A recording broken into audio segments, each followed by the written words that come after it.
Всем привет! Вот решил поговорить о водоналивном поплавке с автоматической установкой глубины. Этот поплавок узкого применения и в основном применяют для донок. Известил меня, что вообще существует такой поплавок, Сергей, коллега-рыбак с Ютуба. Ник выше указан, за что ему большое спасибо. Также он сообщил, что поплавок запатентован в Америке. Я вкратце ознакомлю вас с патентной версией, чисто для информации, но делать ее не буду, чтобы не было ко мне претензий. Потом попробую сделать измененную версию. Запатентованная версия поплавка состоит из трубки, колпачка на эту трубку с отверстием, цилиндра из плавающего материала, это может быть пенопласт, пробка, эва, трубочки для прохода лески или шнура, насадки на антенну, для лучшей видимости поклевки, и металлического шарика. Теперь сборка. Сверлятся отверстия в пробке. Туда туго вставляется трубочка, также на трубочку одевается насадка. Цилиндр из пробки вставляется в толстую трубку. Также в нее ложится шарик. И одевается на трубку крышка, можно с использованием клея. Заранее в трубке сверлится отверстие, для заливания воды. Диаметр этих отверстий будет влиять на время наполнения трубки водой. Через поплавок пропускается леска, либо шнур, одевается резиновый стопор, для ограничения движения поплавка вниз и на конце формируется какая-либо донная оснастка. Такая снасть имеет преимущество перед обычными донками при применении, если на дне имеется коряжник, или другие препятствия при вытягивании снасти. Позже поймете почему. После заброса снасти, поплавок находится на воде горизонтально. Леска свободно проходит через весь поплавок. Груз с насадкой идет ко дну. В это время в отверстие на поплавке начинает поступать вода, грузоподъемность одной стороны поплавка уменьшается и эта сторона начинает погружаться в воду. Шарик при этом начинает тоже смещаться и уже почти при вертикальном положении поплавка. Располагается внизу и прижимает в углублении леску. При поклевке рыбы, рыбак видит наклон поплавка. Тянет снасть к себе, поплавок опять стремится занять положение близкое к горизонтальному, шарик перекатывается ближе к центру и леска не фиксируется на поплавке. При вываживании, если поплавок имеет большую грузоподъемность, насадка будет идти к берегу не по прямой линии, а по дуге, с возможностью обогнуть разные препятствия и поплавок при этом спустится до самого стопора. В донной оснастке можно применять скользящие грузы с кормушкой и без нее. Чтобы шарик лучше фиксировал леску или шнур, внизу лучше иметь соответствующие ложи для шарика. Вот такая, это запатентованная версия водоналивного поплавка с шариком. И вот рисунки с этого патента. Также Сергей мне сообщил, что умельцы пробовали уже производить подобный поплавок, только со стационарным грузом внизу, и он должен был работать, просто за счет перегиба лески в верхней части тонкой трубочки. Также Сергей мне прислал свою конструкцию, которую он уже опробовал в деле. В этой конструкции, неожиданно для меня, он применил неодимовые магниты со старого жесткого диска от компьютера. Подробнее его конструкцию я покажу позже.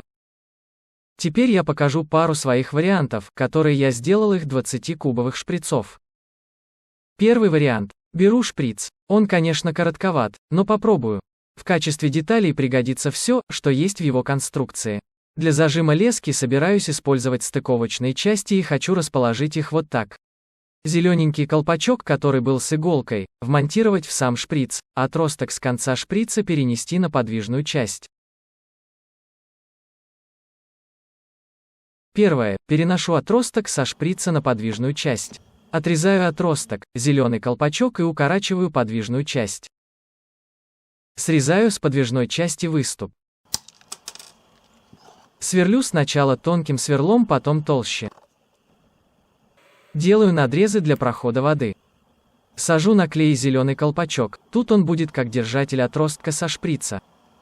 Уменьшил ножом диаметр отростка у основания, вставляю его на клей, так чтобы он был высунут на 4 мм.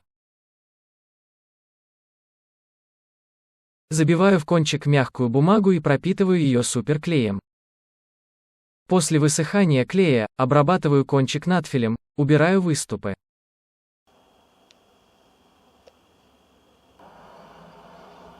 А до этого я зеленый колпачок, который был с иголкой, вмонтировал в сам шприц. Отрезаю колпачок, потом отрезаю носик со шприца. Рассверливаю отверстие до диаметра зеленого колпачка. зашкуриваю его и вставляю на клей.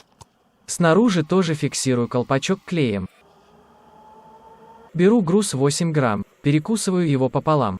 2 груза вложу на клей в противоположные отделы на подвижной части, а в одном отделе будет расположена трубочка для прохода лески. Закрепил это клеем 96, потом обмотал нитками и пропитал их суперклеем. На скорую руку вырезал из материала Эва верхнюю часть поплавка и вставил туда трубочку для прохода лески. В шприце просверлю отверстие для захода воды. От их количества и диаметра будет зависеть время заполнения трубки водой и, естественно, время опрокидывания поплавка, это параметр выбирается от глубины. Вот проба в воде, время опрокидывания поплавка 9-10 секунд, меня это устраивает.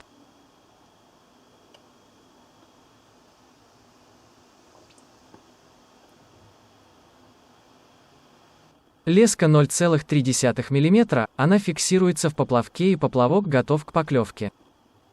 А если леску тянуть в обратную сторону, как при вываживании, то леска проскакивает. Поплавок работает нормально, для заданной цели. Напомню, что отросток на подвижной части я сделал 4 мм и потом нарастил бумагой и сточил над фелем кончик, до конуснообразной формы. Этот укороченный носик входит свободно и имеет точку упора. Я пробовал этот носик, оставлял длинным, как он есть изначально, но тогда бывало, что леску сильно заклинивало и при подсечке поплавок не размыкался.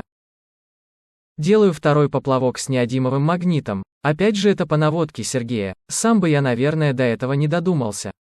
Тут также применяю шприц на 20 кубиков. Обрезаю кончик шприца и уменьшаю этот участок по диаметру. Приклеиваю к этой части неодимовый магнит. Вставляю временно в носик шприца зубочистку как направляющую. Вставляю вовнутрь шприца сделанную часть.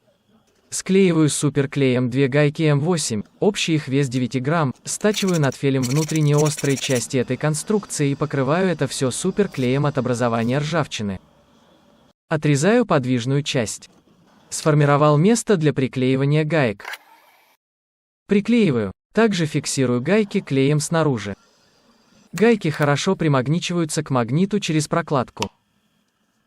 Сверху закрепляю трубочку для прохода лески с помощью ниток и суперклея. Чуть уменьшаю носик. При прилипании гаек шнур очень хорошо блокируется, даже поплавок висит на шнуре. А при потяге лески, как при подсекании, за счет конструкции, гайки отлипают от магнита и разблокируют леску. Вот действие при опрокидывании поплавка. Леска в конце движения подвижной части делает изгиб и зажимается. Вот действие поплавка при подсечке. За счет изгиба лески и натягивания, она скидывает гайки от действия магнита и леска разблокируется.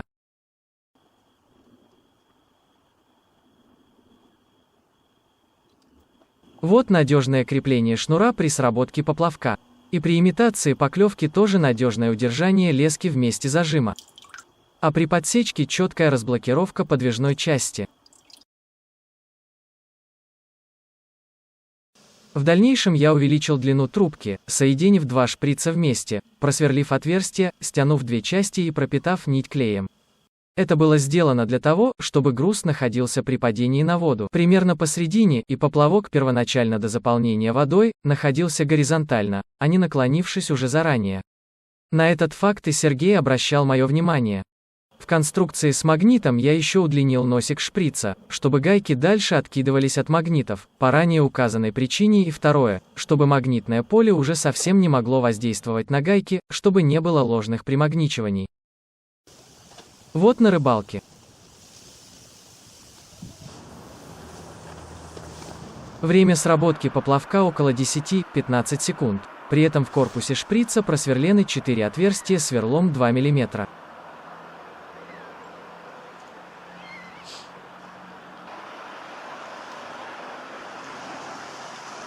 Вот что-то похожее на поклевку.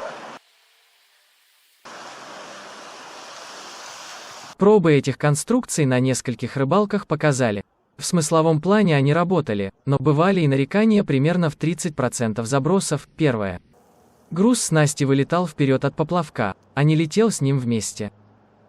Второе. Если груз при падении находился сильно близко к краю, поплавок находился с маленьким наклоном и он гораздо быстрее заполнялся водой через торцевое отверстие, через которое проходит леска, особенно при протягивании плетеного шнура через поплавок.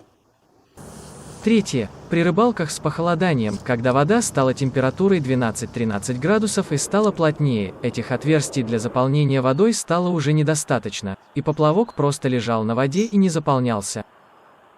Чтобы меньше было этих названных недостатков в моих конструкциях, я, как уже говорил, удлинил трубку. Это влияет на горизонтальность поплавка в начале его падения на воду. Для этой же цели диаметр эва или пенопласта не должен быть больше диаметром, чем диаметр трубки.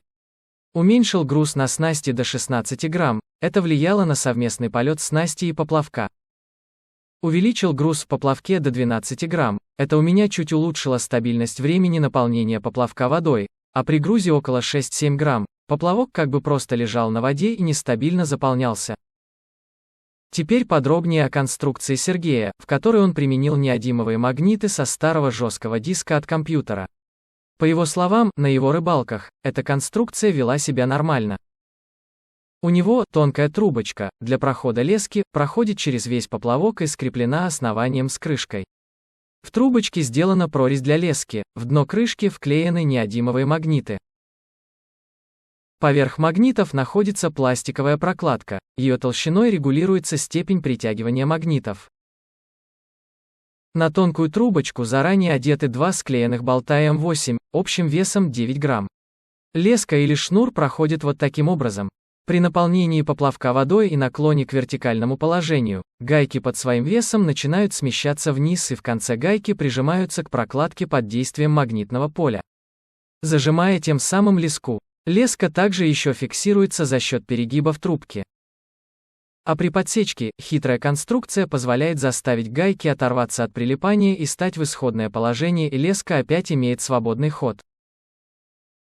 Сергей в последней версии этого поплавка даже применял трубку диаметром 32 мм и испытывал снасть с плетеными шнурами от 0,1 до 1 мм, и леской до 0,25 мм. Думаю, что это удачный вариант поплавка, правда и трудозатратный. Для себя, наверное, можно попробовать сделать варианты с шариком. Ну вот вроде все, что на данный момент я хотел вам показать. Повторюсь, что эти поплавки узкого применения, не каждый рыбак их примет в практику. И по моим версиям поплавков, что я смастерил, у меня осталось неоднозначное мнение в связи с их не 100% заданным поведением. Но все же, может кому что-то из этого пригодится, может хотя бы просто для общего понимания этой темы, то есть стоит ли вообще с ней связываться. Всем пока, спасибо за просмотр, удачи!